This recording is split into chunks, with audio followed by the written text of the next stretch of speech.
Woohoo! Welcome back. Today, Godzilla is joining us on a conversation, a journey to exponents. Woohoo! And the way I'm going to be presenting exponents today will be more of a review. So if you don't remember a lot about exponents, or if anything in the video is confusing or you'd like to know more, please feel free to contact me or reach out to our tutors who would be happy, both of us, I'd also be happy to go over all of these concepts in more detail. Woo! Okay, let's go ahead and get started. Yay, exponents! So, terminology.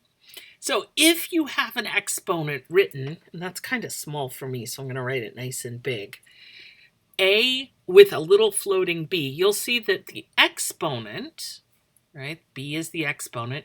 The exponent is written up as a superscript, and it's a little bit smaller than the A, which is the bottom number. It's called the base.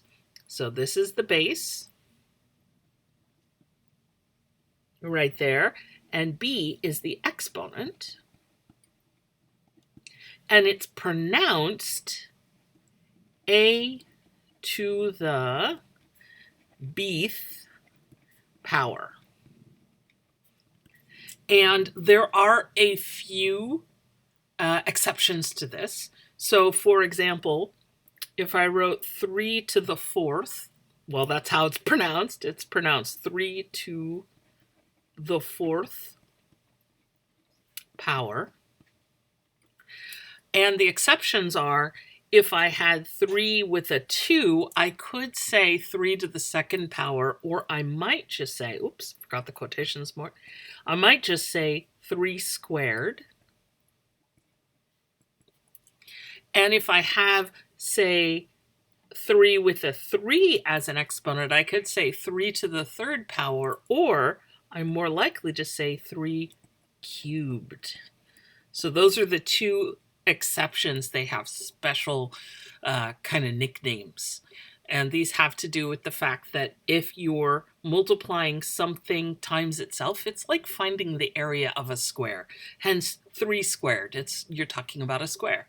And if you're multiplying a number times itself 3 times, it's a lot like finding the volume of a cube. Hence 3 cubed. So this is how we pronounce it. And let's talk about some of the rules. There are a lot of rules, and these are just patterns that we're going to follow, things that people have noticed over the years and have checked, and sure enough, these work.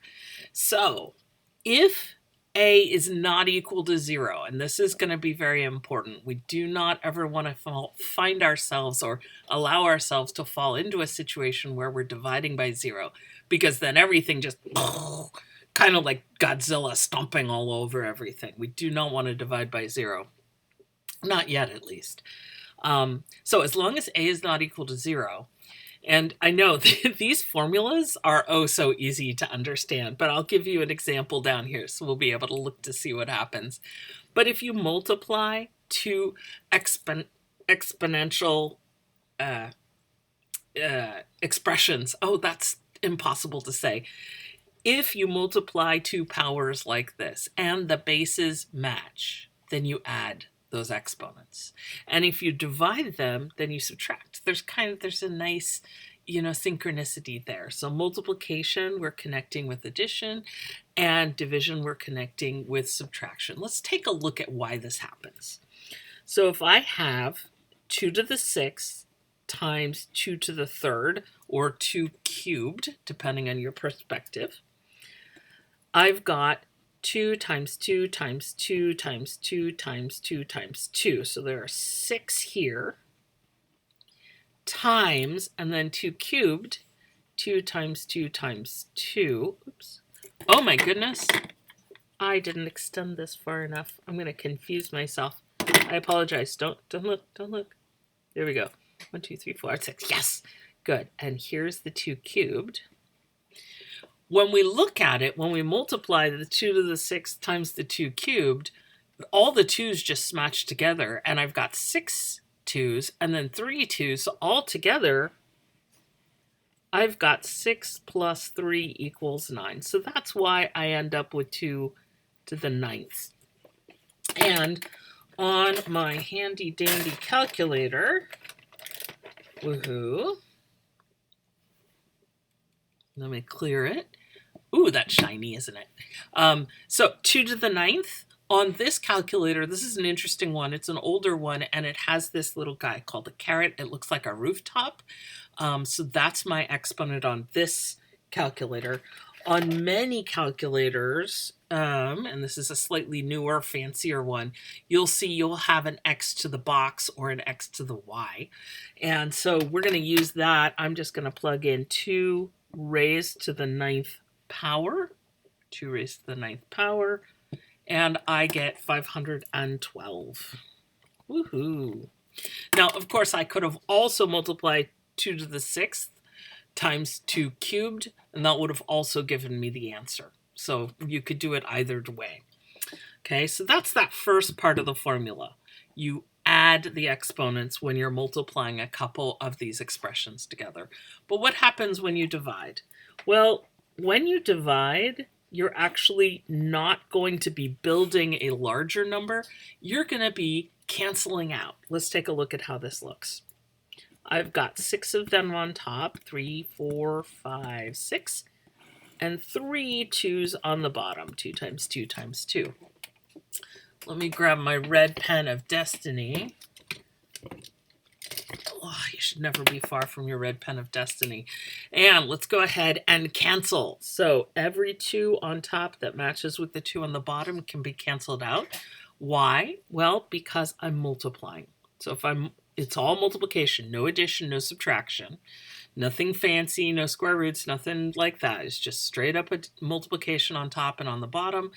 Matching factors can be canceled. Now, a lot of people just cancel them. I'm required by law to write in the ones. What do the ones mean? It means that they cancel completely. So I canceled the 2 and left a 1. Now, I don't leave a 0, because if I left a 0 and I'm multiplying, that makes everything 0. So when you're canceling, you're leaving 1s. So let's take a look here. I've canceled this 2, these 2 2's, and then these 2 2's. Now, I got no other 2's, so I ended up canceling 3 2's, top and bottom, and so I ended up with just 3 of them here, which is what I would get if I took the top exponent, 6, and I subtracted the bottom exponent, 3.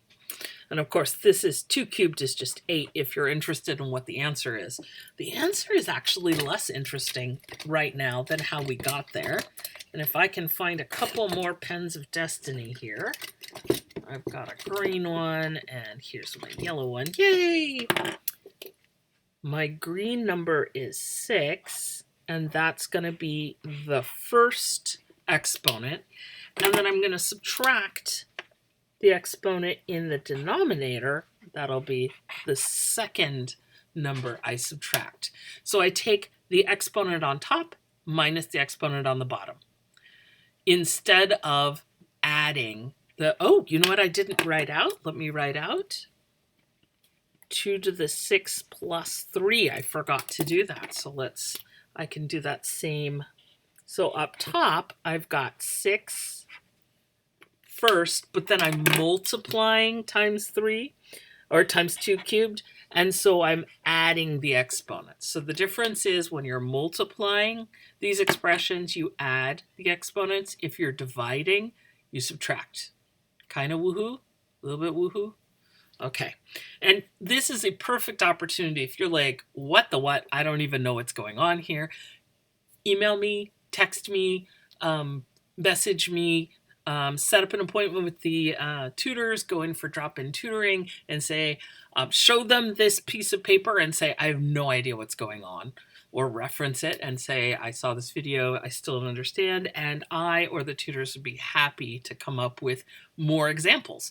Start out with other numbers, and I guarantee I am almost batting 1,000 with not having eventually come up with a way to say something that makes it make sense. The tutors and I are very devoted. This is our whole This is our whole calling in life, is to try to make this make sense. So, woohoo!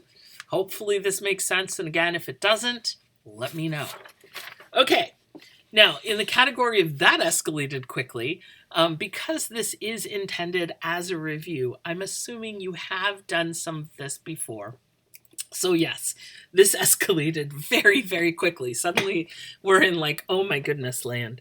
So let's take a look at what's going on here. I've got 5r squared s cubed times t times 3r s to the fourth times t.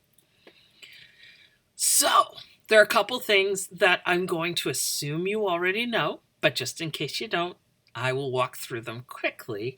And that is that if you've got an expression like this, this is built up of multiplication. So I've got no addition or subtraction or division. Here I've got no addition, subtraction, division. It's all multiplication. When this comes up and I'm multiplying these two, and there is right here, there's something called implicit multiplication, which basically means that there's a shorthand. There's kind of a slang for math. And that is, if you smash two things together, it's multiplication. That's the rule. Someone said that a long time ago. I don't know when. And we just all agreed that that would be the way we write it. We don't have to write multiplication every single time. So if this is all multiplied, there's something called oh my goodness, my brain is totally empty. Ugh, don't you hate that? So it's called the commutative property. There we go. Or the commutative property, as my friend from New Zealand used to call it. And that tells me that I'm allowed to change the order. What does that mean? I can write 5 times 3, r squared times r, s cubed times s to the fourth, and t times t. And take a look at what I've written. What the heck? So I took the two constants and brought them here. Now I have to write multiplication between them, because if I just write them next to each other, it looks like the number 53. So just to be clear, I write the multiplication dot. Then I've got r squared and r right there. I bring the s's together and the t's together. And this is just because I have trouble with sometimes, flipping numbers, reversing order. So I'm very careful. Do you have to write this step? No, this is not required. Okay, and then I can multiply just each category. So first, 5 times 3 is 15. Those are my constants multiplied. Life is good. R squared times R. I've got 2 r's, and I'm going to add. Now, if it's just r written by itself, that's an r to the first. So it's 2 plus 1. Then with the s's, because I'm multiplying, 3 plus 4. And then the t's, each of these is 1t. Now, some people are going to look at this and go, oh man, do I have to write this? And the answer is no, you don't. What you need to do is you need to give me enough work so that I understand how you did something. But I'm including work here so that someone who might be learning this for the first time or relearning this after a long time will have enough breadcrumbs to make it all the way to, back out of the forest or into the forest, depending on your perspective. So I've got 15, r, 2 plus 1, r cubed, or r to the third power. 3 plus 4 is 7, so s to the seventh power. And t is, 1 plus 1 is t squared, or t to the second power. And I don't have quite enough room. Some people really love boxing. If you'd like to box your answers, awesome. You're not required to. It is helpful. It helps me find your correct answer. But if you don't put a box around it, I'll figure it out. Now, if your paper is really, you've done a lot, and you've written all over, and you've got stuff everywhere, a box is helpful if you want to say, look at this. This is the answer I want you to see. So, just use your best judgment. If you're not sure, you can always ask me. You can ask me in person, or you can send me a picture and say, is this clear, or would you like me to box my answers? And we can discuss it. Okay, woohoo. That wasn't too bad. Dun, dun, dun. Now, you'll notice this will seem familiar. I've taken the same expressions and I've just written it as a division problem. So this is 5r squared s cubed t all over 3r s to the fourth t. Now, there is a method, and this is a method that back when we were teaching Algebra 1 and Algebra 2, this is a method that was very popular. You'd write, although time consuming, you write each expression out.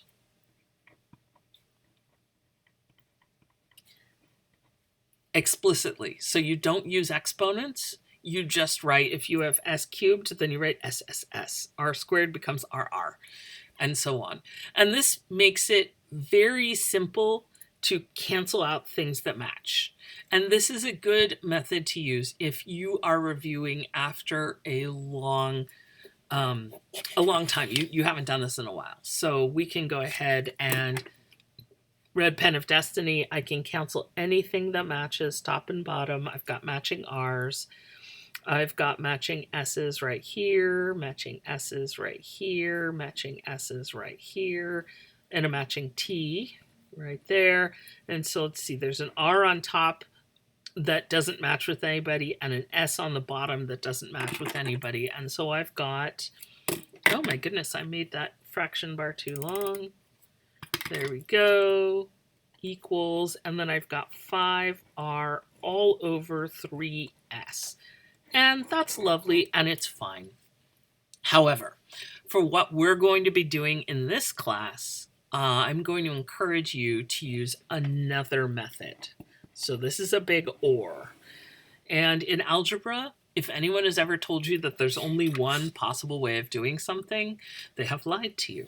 And I'm sorry about that. And I will try to only lie to you if it's really, really, really important that I lie to you. If it's going to make your life easier, I might lie a little bit and say this is the only way to do it. But generally in algebra, there are a billion ways to do pretty much anything.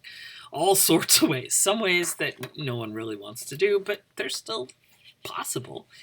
And for this one, I want to use a slightly more complicated method. And you're going to look at this and go, ugh, why would I ever do that? And the answer is this will help you when the problems get more complicated later on. So again, this class that I am presenting this, I am recording this video for a class called Pre-Calculus Algebra.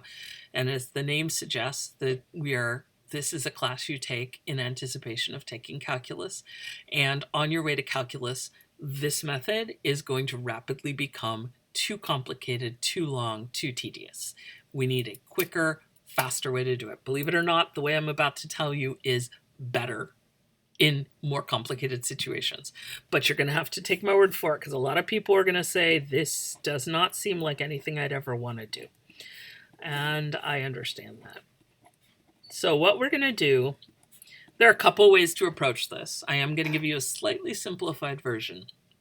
And what I'm going to do is I'm going to say for each category, so like the 5 and the 3, if I'm just looking at the 5 and the 3, I'm going to say, do they have anything that will cancel? Anything in common? And the answer is no. So the 5 and the 3 just stay there. A lot of time constants just hang out at the beginning.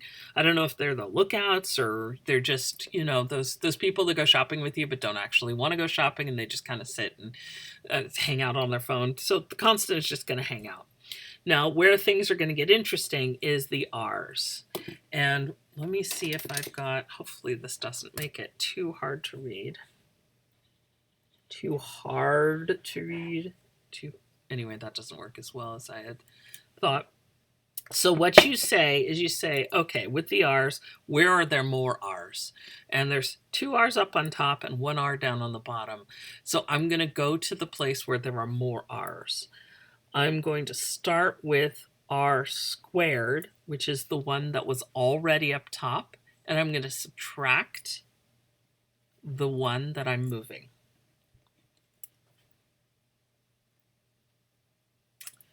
Okay, so that's the R's. right there. Let me get a nice contrasting. I'll go with yellow again. For the S's, hopefully I don't send you to Smeary Town too much. But for the S's, if I say, where are there more S's? Well, there are more S's. There are 4 down in the denominator and only 3 on top. So I'm going to move all the S's downstairs. And just like I did before, I'm going to start out with there's a little ant on my hand. Even ants like to learn math. Okay, so I'm going to start out with the 4 S's that are down in the denominator, and I'm going to subtract the ones that are moving. That 3 on top, I'm going to bring them downstairs to the 4 that were already there. So I'm going to have 4 minus 3.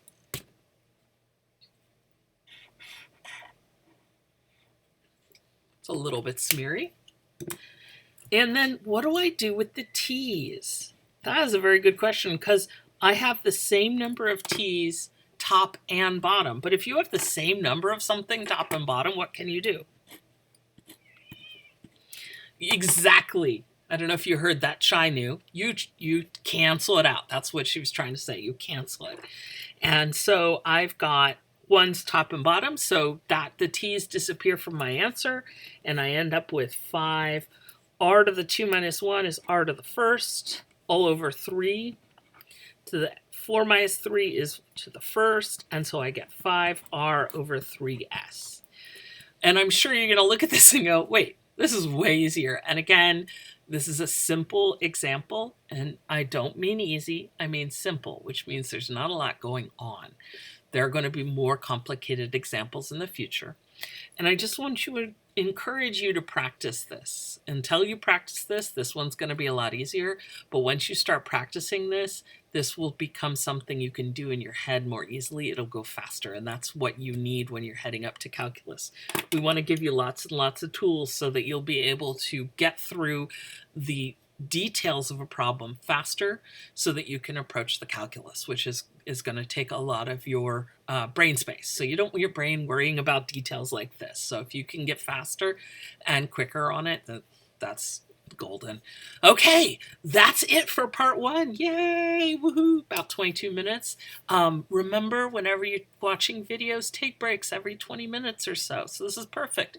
Go outside, look at something green. Green is key. Your brain's been possibly staring at blue for too long, and you want to preserve those eyes. They're very important.